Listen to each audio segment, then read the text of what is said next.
looking extremely hawkish about action, whether that be rate cuts or shrinking the balance sheet, the more bullish I get. And the reason for that is when you start to look at rates, when the Fed starts to raise rates and the curve inverts, we see the long end, typically 10-year note yields fall by, between 0.5 and 0.75%.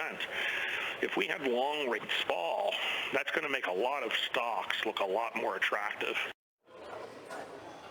Buy that? I do, very much so. As a matter of fact, if you really think about what Scott was saying, at least I think, is we're trying to get ahead of not only the negative aspect of negative real rates. We're trying to fast track that to a positive real rate and actually almost force the hand of the curve. And if you force the hand of the curve, you could actually see more money come into the equity markets, even though a lot of people are starting to think that fixed income is becoming attractive again. I know what, I hear it from more and more people in the last couple of days. Right.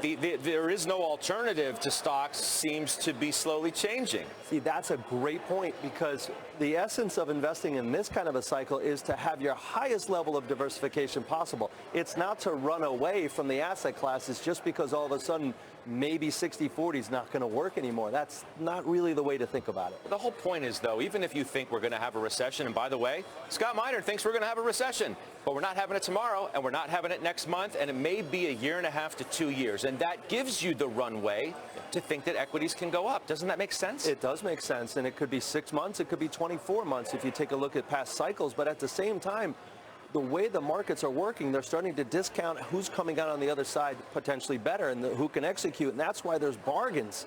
There's literally bargains in the equity market right now. Where?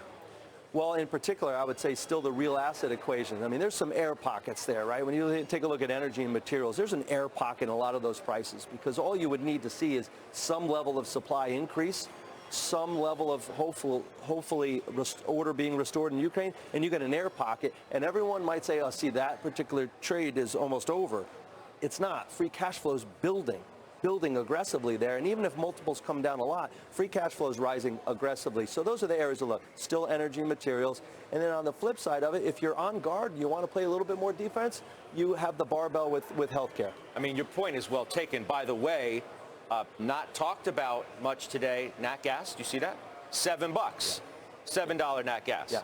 And it's to your point, like energy still has a bid under it because of that. Yes, and we all know when we look back in the last 2 to 3 years, even before the crisis in Ukraine, very little capex was spent in that area, and you can't turn that on that aggressively very quickly. What about the idea of turning away from some of the more defensive areas of the market? And if you do think that there's runway in front of us, get a little more growthy. Buy the cyclicals. Don't be afraid. I think at the end of the day, it's going to come down to what part of the growth spectrum are you looking at? Is it a free cash flow producer, or is it something that's going to, like we've long talked about, Scott, those long duration, what we call big story, little profit areas? Those are areas, unfortunately, where the momentum is gone, and it's going to be very hard to attract that investor back into that area. You're talking about like the ARC kind of stocks, right? Kathy Wood, who was on yesterday defending the kinds of stocks that she likes to buy, and by the way, continues to buy. You don't think investors should buy that game?